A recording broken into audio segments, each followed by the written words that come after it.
the reasons they've given were that it was an accident, but after 20 years and having observed political climate of this nation, the manner in which it changed and so on and so forth, I find it hard to accept that it was an accident. I feel there may have been more to it than that.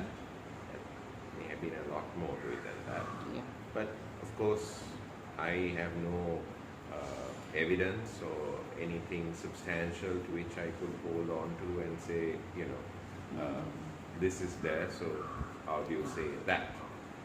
So I don't intend to make accusations at anybody, but as an individual, not so much being the son, but still as an individual, I feel there was more to it than met the eye.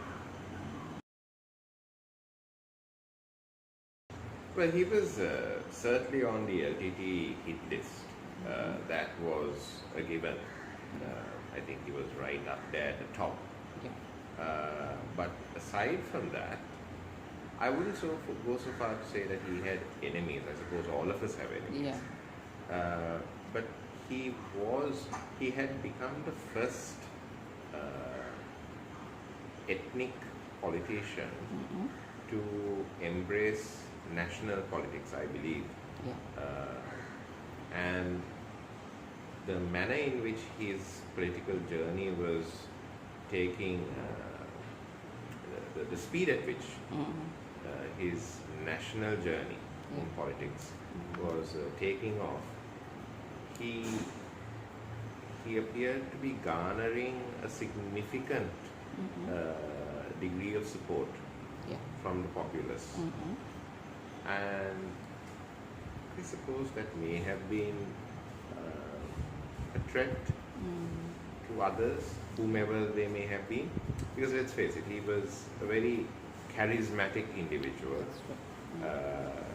He was capable of communicating in all three languages. He had a versatile, I beg your pardon, he had his versatility not just in politics but also his knowledge of the law, being a President's Counsel, was significant. So it was, from a branding sense, it was a very appealing package to look up to and to even accept as a leader. So this could have ruffled feathers, but again, who's to say without evidence in hand?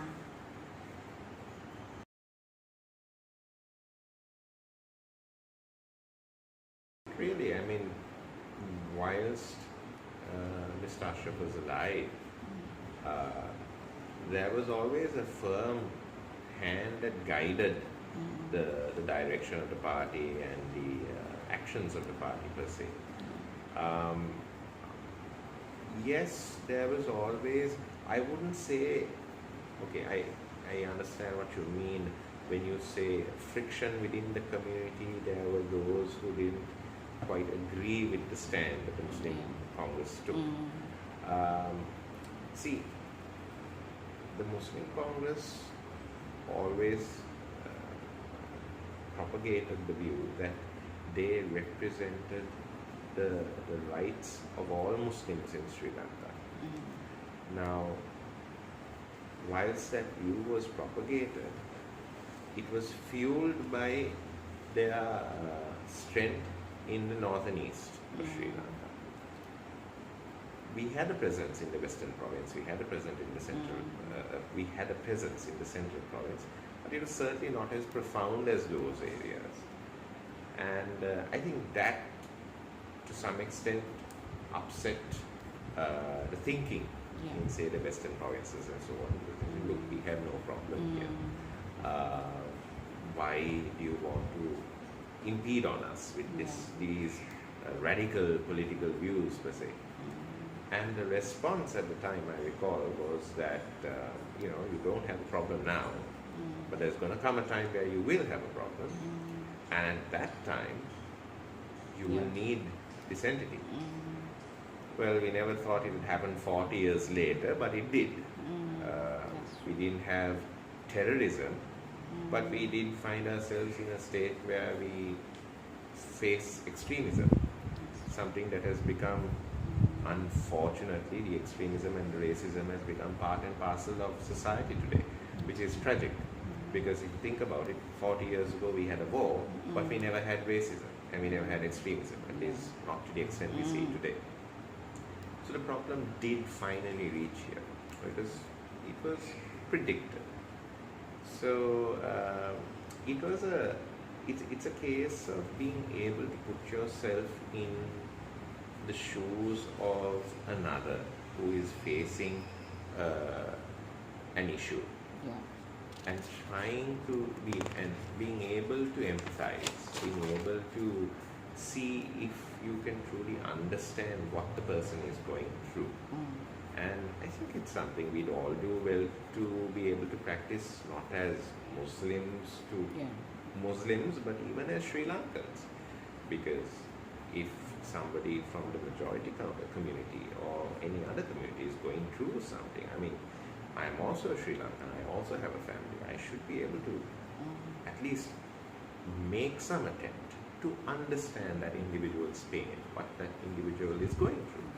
And the very carefree, callous attitude of, that's not my problem, I don't need to think about it. I think it's, we've gone beyond that stage, and none of us want to see hostilities in this country again. So in order for that to happen, there is an active effort and a responsibility on all our parts to ensure, by at least being considerate and tolerant and understanding, that we do not allow room for such events to occur, and that we make an active effort to understand one another.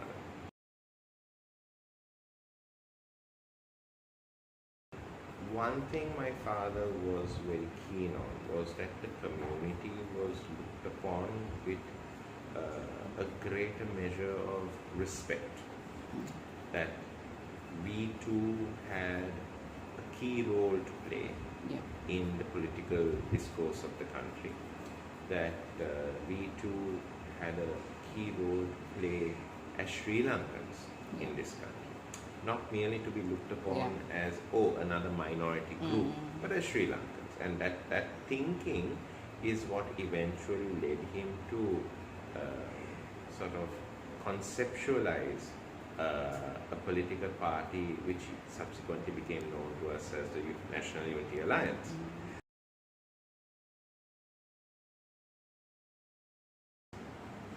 It's, I would say a challenge would be an understatement. I think the first order of business, and this is something that we were discussing internally within the community in the aftermath of the Easter attacks, I think the first order of business is to continue to have a stringent process of self-reflection. Yes, there are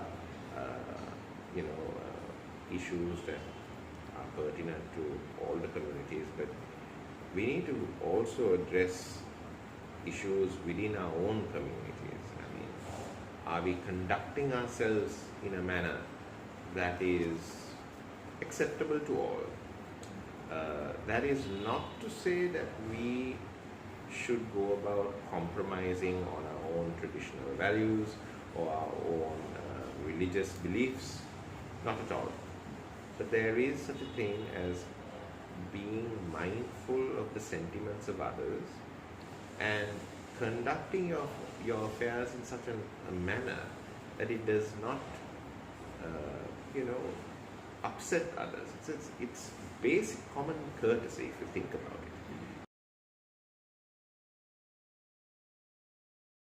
it. It's a very delicate balance. That being said, see, I think we also need to know when to pick our battles, and we should be able to, at least I would imagine that we should be able to take each battle one at a time, as opposed to trying to win the whole not wish to use the word, but win the whole proverbial war at one full sweep, one fell sweep. Yes, there are insecurities all around. Okay. How do we cope with these insecurities? Once again, I feel that dialogue is best. But you can't have dialogue fueled by intimidation. You can't have this overbearing, I have greater rights than you attitude, right? If you want to win the confidence of another, you have to be able to first instill a significant degree of confidence in the other individual that this is a level playing field. Your rights are as equal to mine. Mine are as equal to yours. I hold no exclusive privileges that you are not allowed to indulge in, right? So let's talk as human beings, one to one, right? Now, is this achievable? I believe it is. How do we go about it? I think the instruction has to come down from the political leaderships in this country. They have to set an example, whomsoever that leadership may be. They have to set an example for the rank and file to follow. It's not something we're seeing every day. I can't recall the last time I've seen it. But I think it would be tragic if we allowed the country to continue in this manner, because it's ironic that there are regional powers that see the potential of Sri Lanka and are capable of understanding how far Sri Lanka can grow and prosper. But we ourselves as Sri Lankans don't appear to be able to recognize this. And if we take a more active effort to recognize the potential within ourselves, potential that lies not in isolation, but through integration and cooperation with each other, fellow Sri Lankans, I think there is a boundless future for us. And it's something we should start building on right now.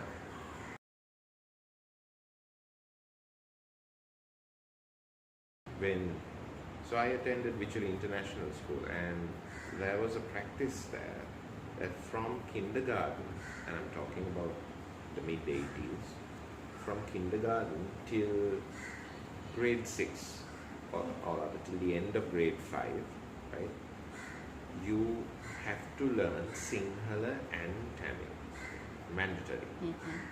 Okay?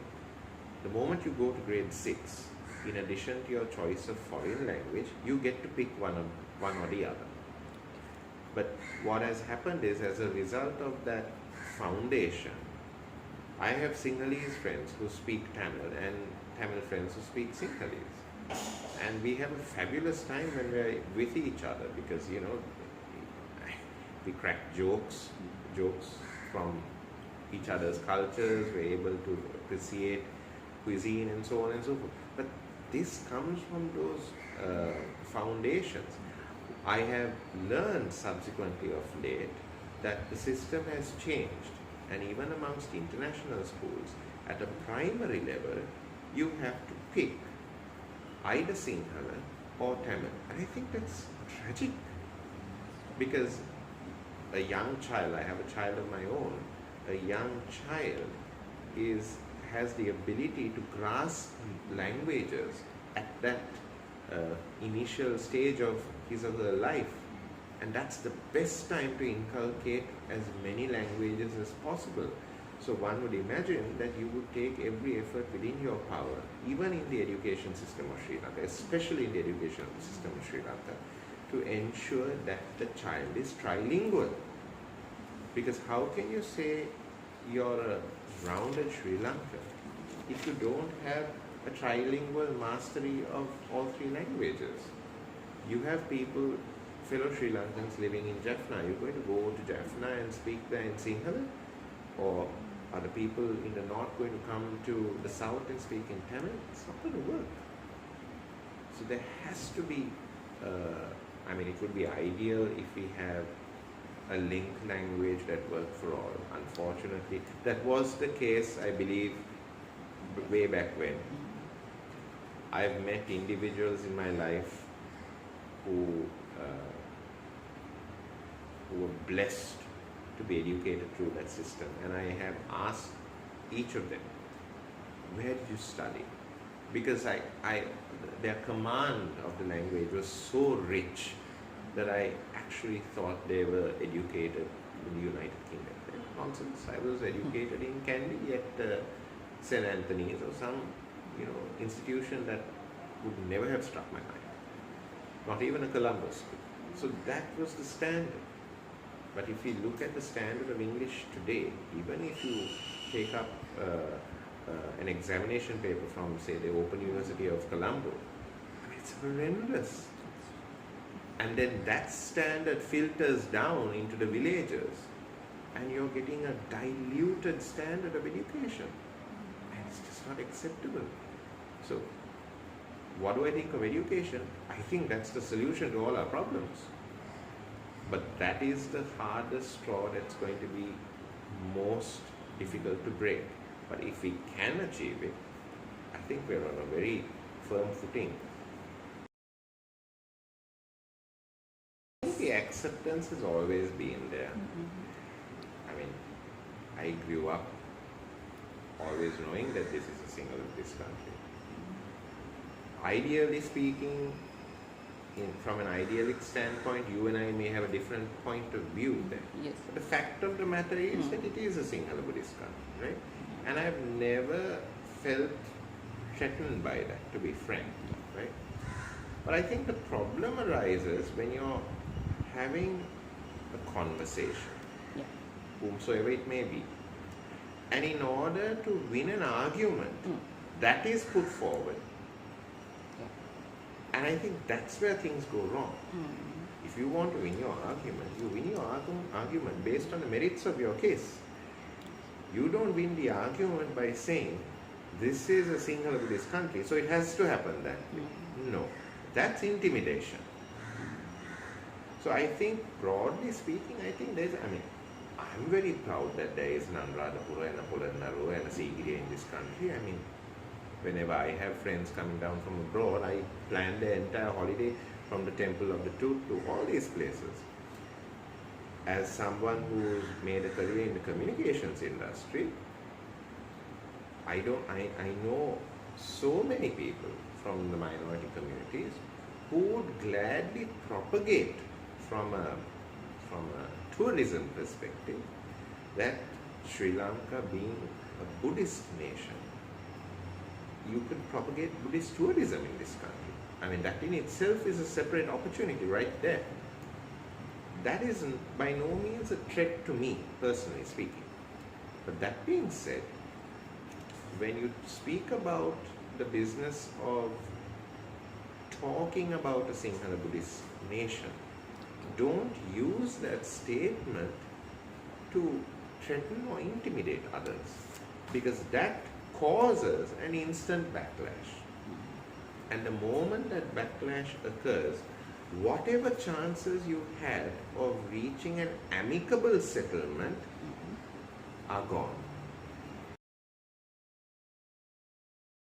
I remember after the immediate weeks and months after Easter Sunday, the number of phone calls I received from all my non-Muslim friends, those of whom I consider to be part of my family. I mean, I can't look at them in any other way.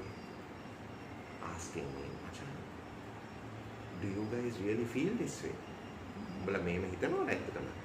Is this what you guys really want?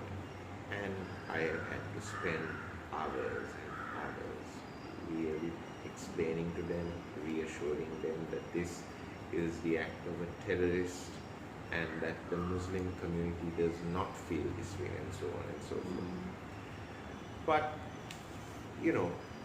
I come back to my point of self-reflection, because I feel I'm, speaking as an individual, my life in Sri Lanka, the way I grew up, the way I was raised in my father and mother's home, we lived as what we'd like to say traditional Muslims. We had a certain way of life in terms of our religious practices and so on and so forth as well, our spiritual beliefs. That has not changed for us, and I doubt it will ever change for us. But there have been drastic changes in the community by far and large as a result of external influences coming in. Now, what we have been debating in the community is, we say to ourselves, look, it's one thing to want to practice that yourself, whatever that practice may be. It's another thing for you to walk into another's home and say, you're going to hell if you don't abide by these new practices. I think that's wrong. Religion is an extremely personal matter. It's between you and your maker. So at the end of the day, as human beings, neither of us are qualified to judge one another.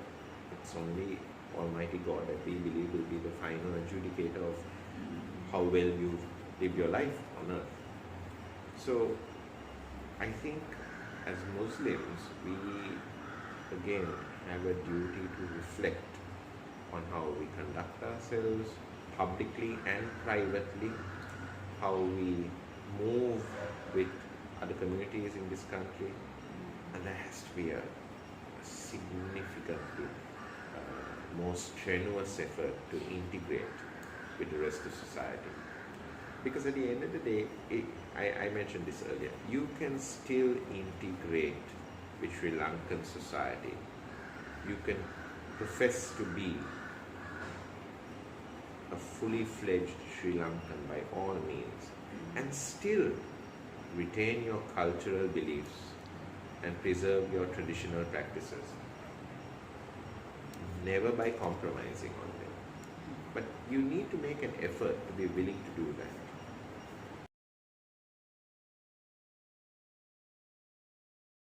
Let's be frank, as Sri Lankans, when's the last time we were inspired by a politician? When I say inspired, I don't mean we look at a politician's personal victory at an election or at a vote in parliament or at a legal case or whatever, no.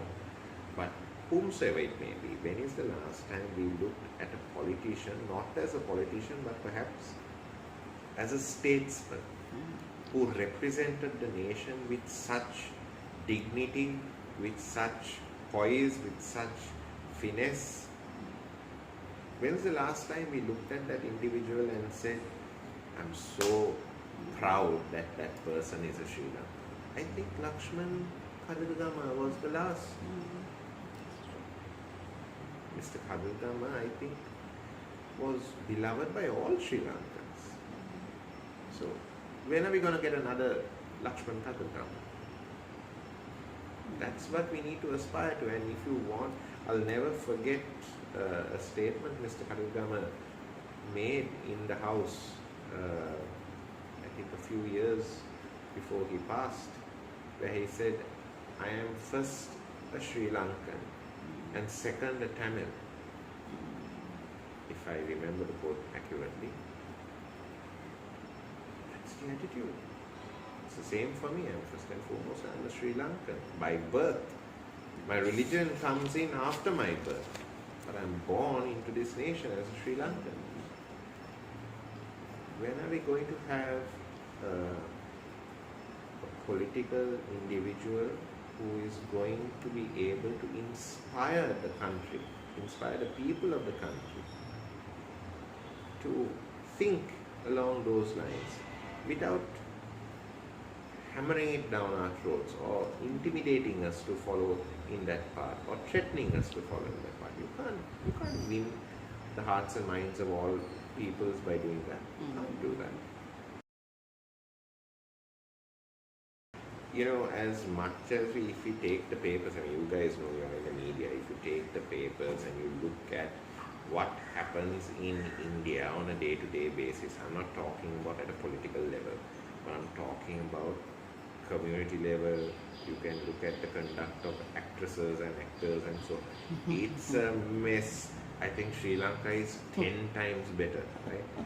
But if there is ever a threat to India and its security from a foreign entity, irrespective of race and religion, they band together as Indians. That is a instantaneous action. I want my child to be able to experience this country in the manner I've experienced this country, because the love I have for this country is not by going to fancy places in Colombo, but I've walked on beaches with fishermen. I've gone and had kahata tekai hakuru kallai with shopkeepers, and I have a conversation with them. Monada wenne. That's the real Sri Lanka out there. Always been, I think it's in my nature, because I don't believe in being a pessimist. I've always been an optimist, because I've always believed, although I've been burnt many times, I've always believed in the potential of people, and I've always believed in seeing the good in people as opposed to the bad. You can't stop believing, you can't, because at the end of the day, if the cream of what we have as talent in every discipline, if everyone decides to bail out, this country is never going to go forward, right? At the end of the day, we have a generation that is looking up to us to lead the way now. And I think we have a responsibility to see, and I'm very glad that many of my friends think that way, and they're all in excellent positions in their relevant industries, and they're all leading, they're all doing well. And I think that's something we need to seriously look into. We need to be able to take every effort within our own sectors to see how we can build a better society for our people. It's not a political thing. I think it's more of a moral obligation as Sri Lankans that we all need to inculcate in one another. I would say I was in politics since the day I was born, because I was born into a political family. I grew up in a household where I've had ministers, MPs, provincial councillors coming and having lunch at the table. So that is a norm to me. That's the kind of life I had. For my own self, I always believed that, because it's something actually that I picked up from my father, that you don't have to be in politics to be able to contribute to society, to be able to do good for your community. And that's something that I've been following to this day. So am I cut off from politics? No, I'm not cut off from politics. Am I engaging in active politics? No, that's a separate issue. And I've always believed that I have placed in God's hands.